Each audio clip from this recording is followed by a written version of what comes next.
Coming up, we have plenty more presentations. Remember that you can take part by chatting in the chat box. You can network with each other. You can use this wonderful platform, find your way around it. And also when you're watching the presentations, of course, you can ask your questions. And you heard there that we had several coming in. And of course, if you missed any of that presentation or you think you're going to miss some of the presentations over the coming days, then go to the YouTube channel on Future Health where you can watch them again. And of course, if you want to comment, if you missed your opportunity to comment, just find the hashtag Africa Health Week or Future Health, and we'll be able to connect with you on LinkedIn, Twitter, Facebook, and other social media. So let's move on then to our next presentation. It comes from Veneeth Purushothaman. He is the Group Chief Information Officer for Aster DM Healthcare. And today he's going to be talking about the long-term strategy to improve healthcare with digital transformation, technology, and innovation. And here's his presentation now.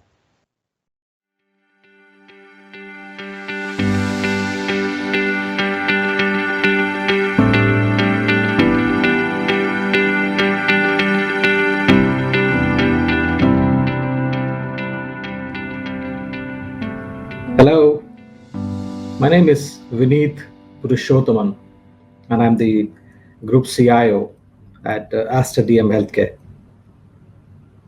And Aster DM Healthcare is a healthcare conglomerate with presence across 8 countries, and we cater to every element of healthcare, as I say, so starting from primary care onto secondary, tertiary, all the way to quaternary care.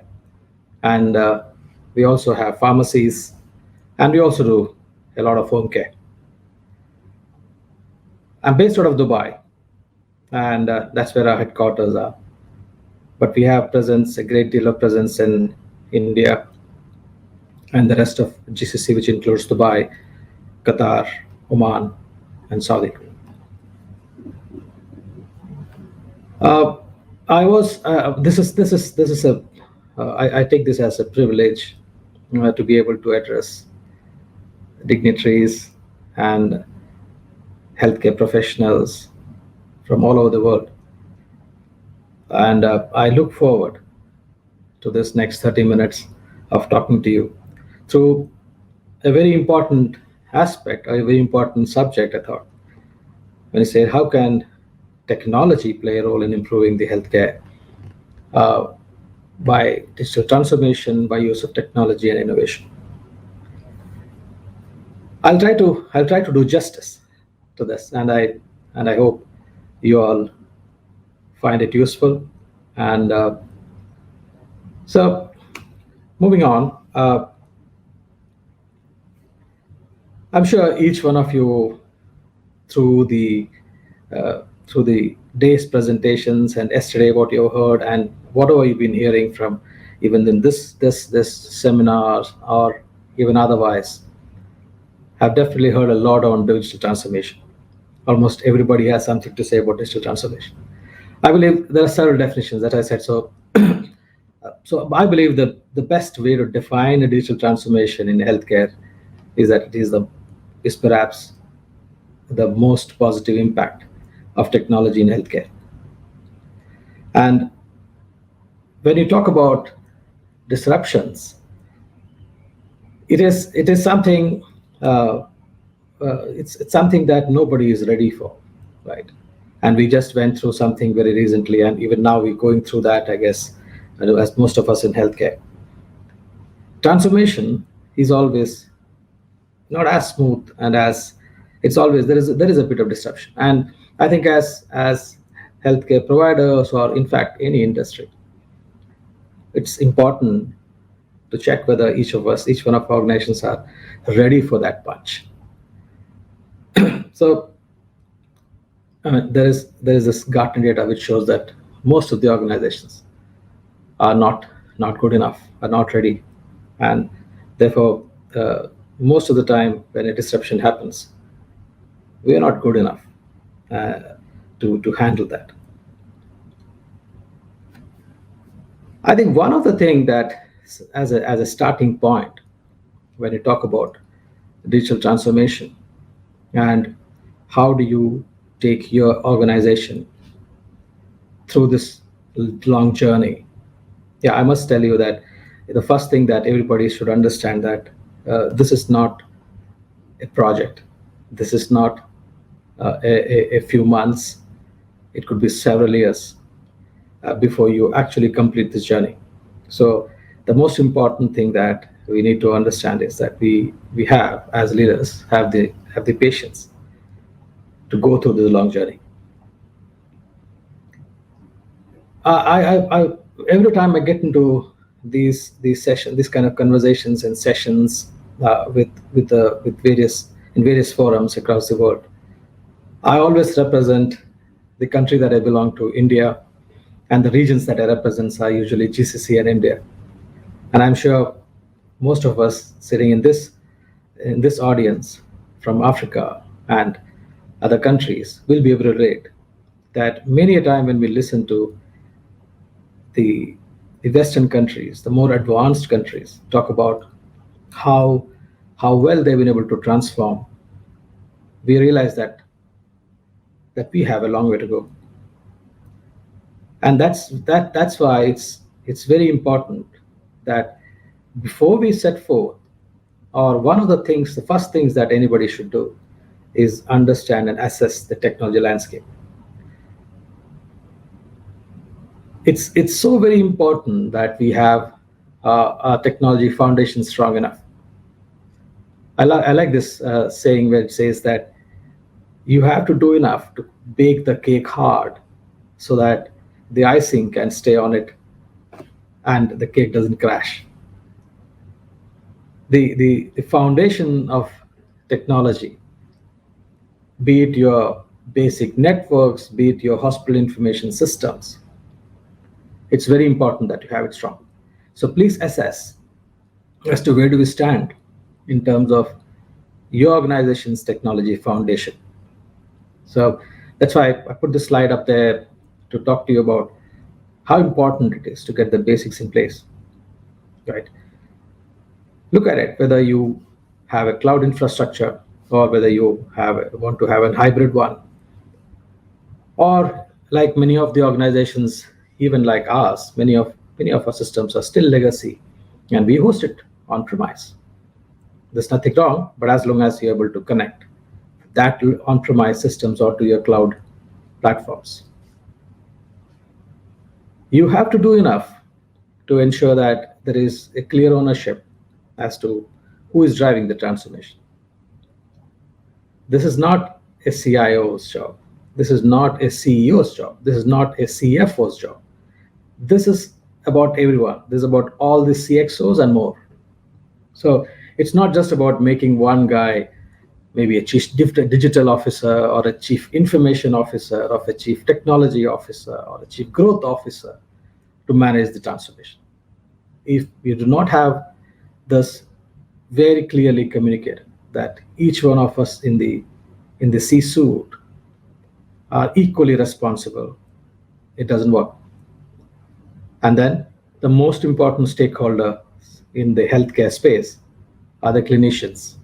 You better have them right in front, engage with them, talk to them, make them understand that this is a large transformation that they are a key member of. We also, right in the beginning of the transformation, be very clear as to how do you want to capture data, how do you want to store data, how will you want to go about analyzing data. And please remember, this again is not just about doing it once. This is about doing it again and again and again. Right? When you say a data lake in any analysis or any mention of data analysis, I believe it's called the lake because you don't swim it at one go. You swim a few meters and then come back, and the next lap do a little more and a little more and a little more till you finish the whole lake. So anything that you do with such large amount of data will need a lot of rework, a lot of iterativeness, and once again, capture, store, analyze, and again, repeat. Okay. I also believe that it's as healthcare providers and as healthcare practitioners and health systems, one of the benchmark that perhaps everybody can look at is that of the HIMSS model and see how you stand in the HIMSS, MRAM, or the other adoption models that they have, even the digital health model that I've got on this slide. So what I was trying to communicate here is that before we start in this journey of digital transformation, please do take a pause and assess the technology landscape.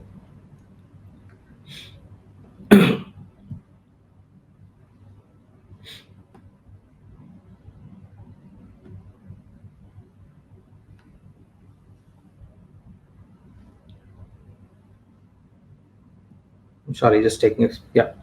So, another aspect, as we move on, is we're talking about transformation, talking about a larger transformation in healthcare because of this changing face of health tech, which is why I would want to touch upon the fact that there is a big shift from the traditional healthcare to patient-centric model. It is no more just about the old ways of healthcare. It is changing to a more patient-centric model of healthcare.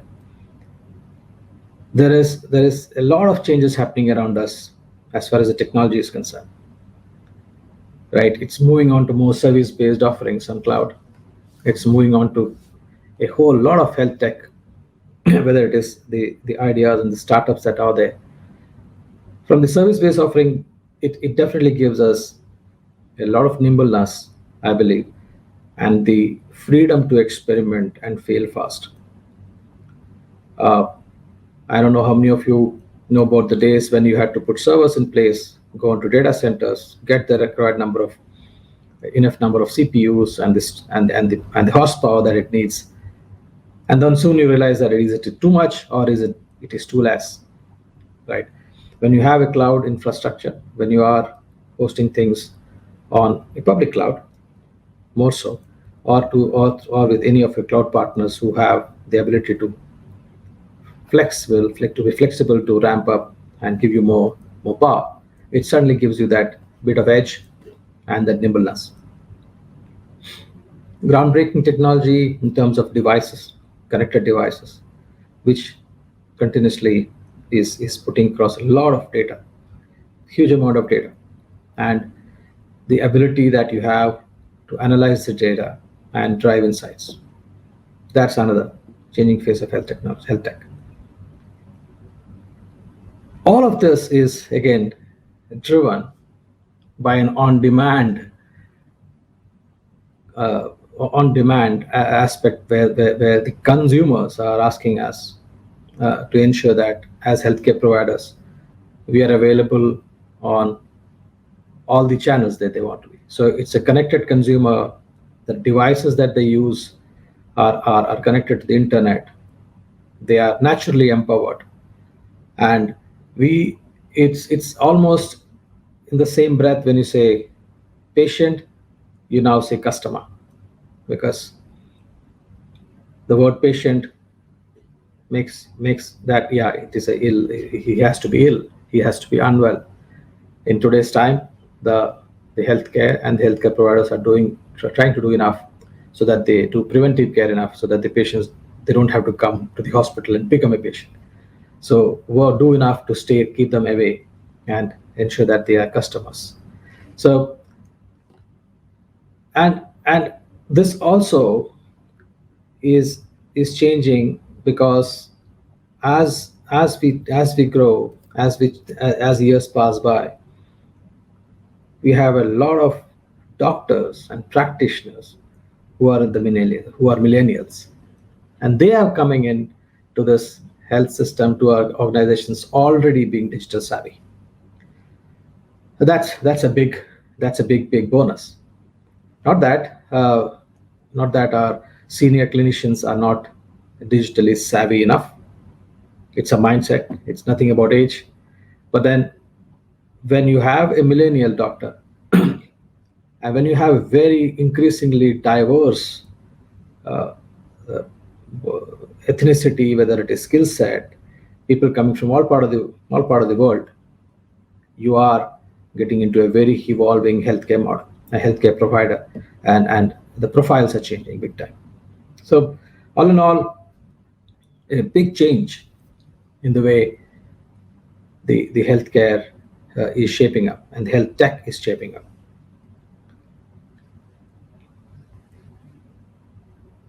As if all this was not enough, and we had a visitor, somebody visit us in 2020 and turn things completely upside down. And I'm talking about the pandemic, of course.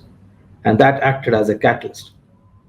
The most interesting aspect here to all those who are not fully into health tech and into healthcare is that most of these technology solutions that became very, very popular during the pandemic in 2020 and now, even now, were solutions and technology that already existed. If you talk about teleconsultation, if you talk about teleradiology, it all existed. But nobody found a reason to use it, is what I believe. Maybe the key stakeholder here, which is the physician, the clinician, did not see the what's in it for me. And the pandemic and the resultant lockdowns and the restrictions and everything that happened made the clinician see a good use of the tool, and it became popular. The doctor, on one hand, used it to reach to the patients. The patients preferred using it because they could speak to the doctor within the safety of the home. Similarly, remote monitoring, remote ICU, for instance, was so useful for us operating across so many countries that within each of our country, across our hospitals, we could have doctors from one hospital remotely take care of patients in another hospital. Even within the hospital, doctors could look at or address to the patient needs in an ICU without being exposed to the COVID patients, being away from the COVID patients. We even had solutions in which we gave tablets to patients so that they can talk to the dear ones as well as to the doctors and communicate.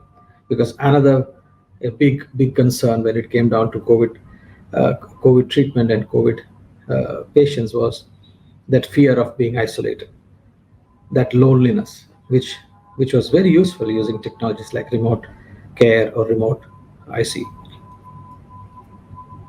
This also brought in I believe, a very welcome and a renewed focus on what is known as the electronic health record or electronic medical record, and a lot of tools that help you ease the entry and the adoption of electronic health records. And obviously, all this led to a larger technology investment. So people like us who were technocrats in this healthcare space were very, very, very happy to see investments come by. All the guys who had brilliant ideas around new ideas around technology use cases in healthcare got a big boost. Solutions around image analytics, for instance, became very popular because there were various ideas, various instances where an X-ray image could detect whether a patient is seriously ill. So I believe it altogether, pandemic definitely played the role of being a catalyst to this industry.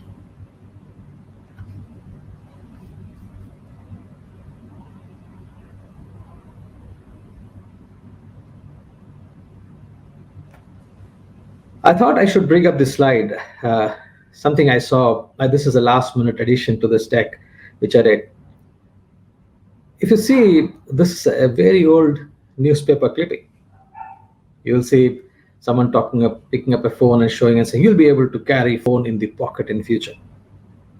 How many of us, if any of us were even alive at that time, could actually look at this and say, you would look at it and say, "Oh, really? Come on, that's this." And most of us would have taken it as another act of fiction, right? Many of us wouldn't believe it.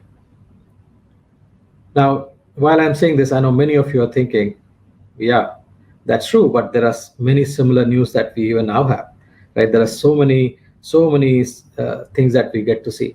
Look at the gentleman on the left. How many of you would have thought of having a doctor come to visit with that familiar bag in his hand, right? It's the same doctor now comes with maybe a tablet in his hand.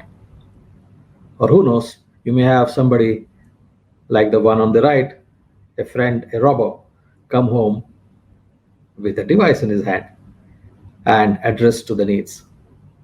And I'm sure a decade down the line, we will hear maybe our grandchildren would talk about and say, "Oh, really? Were you so surprised by this?" So the fact is, there's so much changing around, such a big change in healthcare, and not just in healthcare everywhere, but healthcare a great deal. I believe healthcare today is going through a change, a transformation that perhaps banking went through a decade ago. And the only difference which I feel is with the pandemic and with everything that's happened is if banking took an amount of time to do this transformation, healthcare is doing it at 4 times that speed. So this is not going to take long before this transformation happens. All this, the whole demand-driven healthcare aspect, the connected, the systems, internet, the overload of information that you now have, all of this is leading to what I believe is almost like healthcare behaving like retail. The very fact that you start calling patients customers perhaps is an indication. So it is more from being patient-centric. Yeah, it is patient-centric, but more than patient care, you may say customer-centric. Or yes, it is patient-centric indeed, but customer-centric as well. The very demand-driven approach to healthcare, where the customer or the patient is demanding that you as a healthcare provider be present anytime, anywhere, and let me choose the channel rather than you ask me to come to the hospital or to the clinic. So that's the big difference that we're getting into, where the patient decides when he wants to see the doctor, at what time, and chooses which channel. So he has a mobile phone in his hand or a device using which he connects. Either he books an online consult or a walk-in consult, but that choice is on them. It also goes on that I might start my journey online, but I might continue onto the brick and mortar, the word that you use in retail very often. That is, I could walk into the hospital and continue my consult with the doctor, and then come back and look at my patient record, my medical records online, or order the medicine that the doctor just prescribed online. This seamlessness and this omni-channel experience is what patients or customers prefer. So if you as a healthcare provider is not ready for this kind of an experience, you're going to be left behind. And there's no secret about it.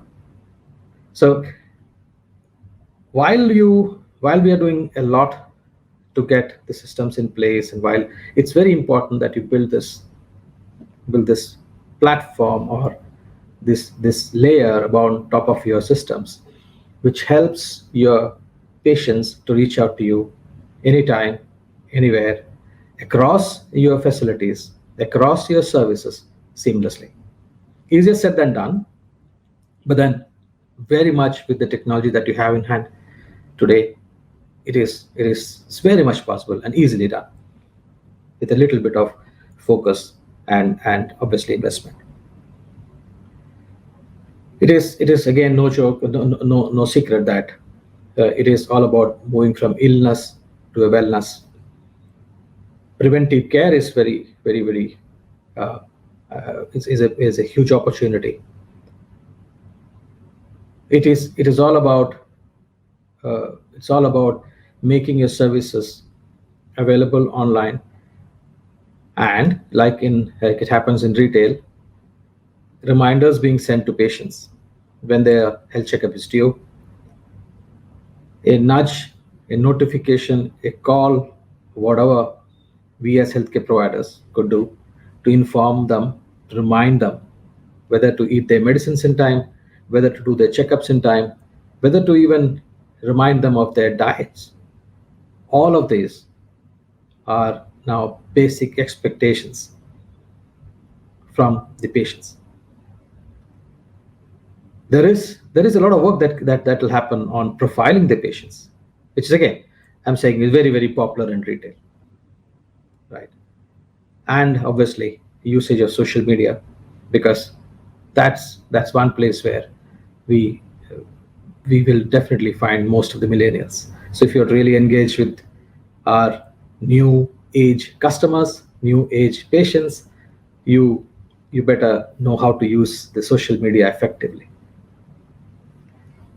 So therefore, which is I believe that this aspect of healthcare is going to be uh, very prominent, uh, very, very profound, when as we as healthcare providers start investing in technology and looking at the transformation.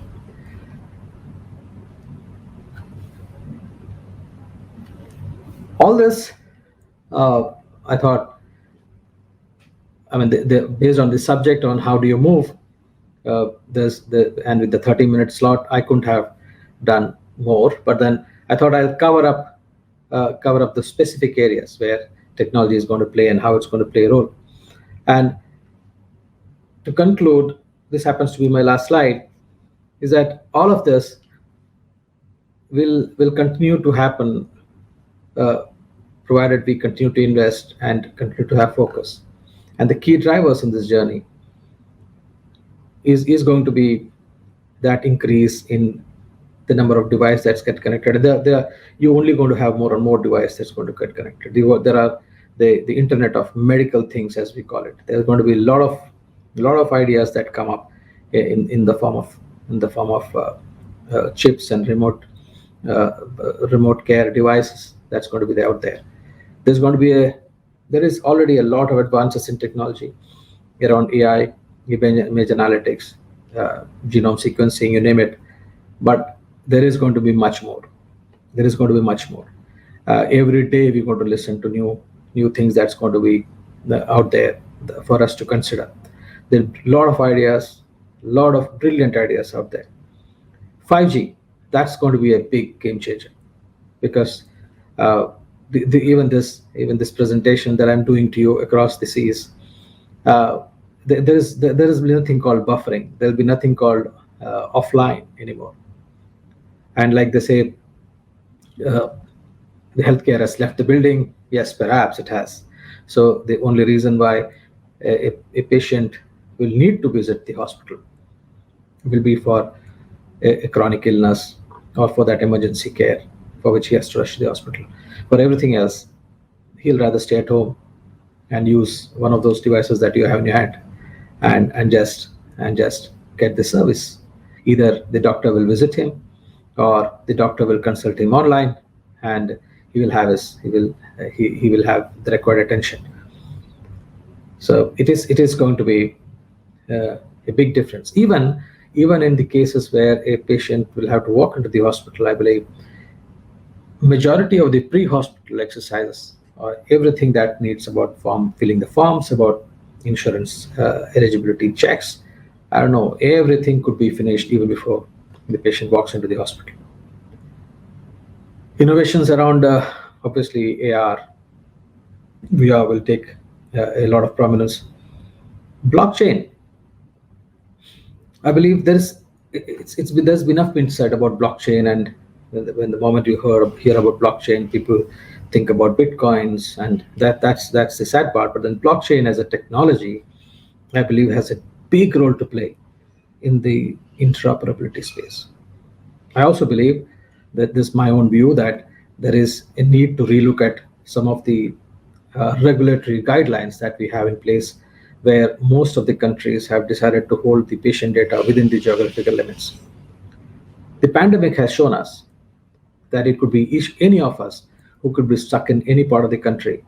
And if your data, your own health data, is not available to a doctor in that country, isn't it going to be seriously bad that somebody is not able to treat you because your data is not with you, and your data is sitting in the country that you belong to, and the country has got a regulation that stops the data from being exposed. So I believe there's a lot of work that would happen in the space, and blockchain can again play a big role to give the confidence and the trust to the patient, the regulatory authorities, and the countries at large, that the data is safe even when at rest or while transmitting, because it's been kept in a blockchain technology.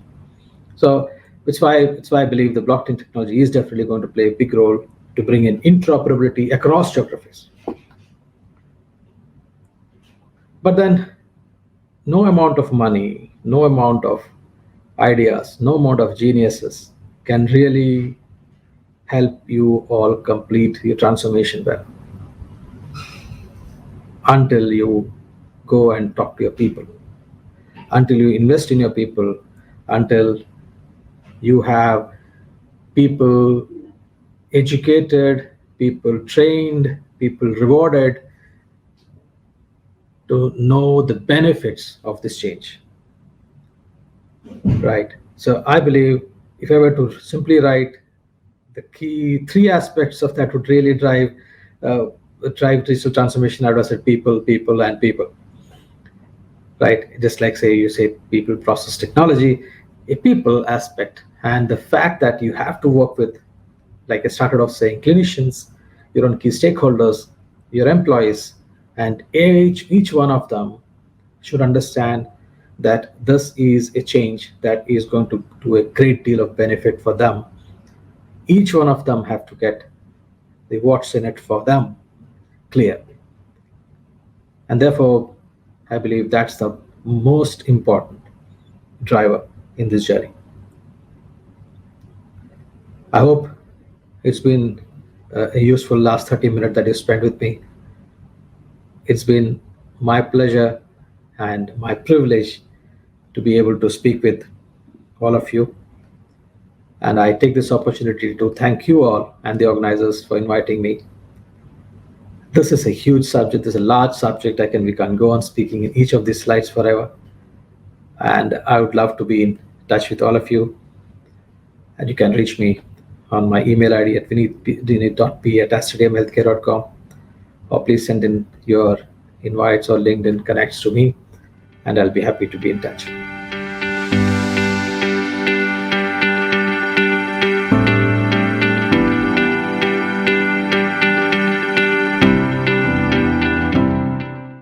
And thank you to Veneeth for that fascinating insight. Healthcare has left the building. What an interesting thought to imagine that the times that you need to visit a hospital or a practitioner will be for emergencies and critical care, because the service will be coming to you. That's the future.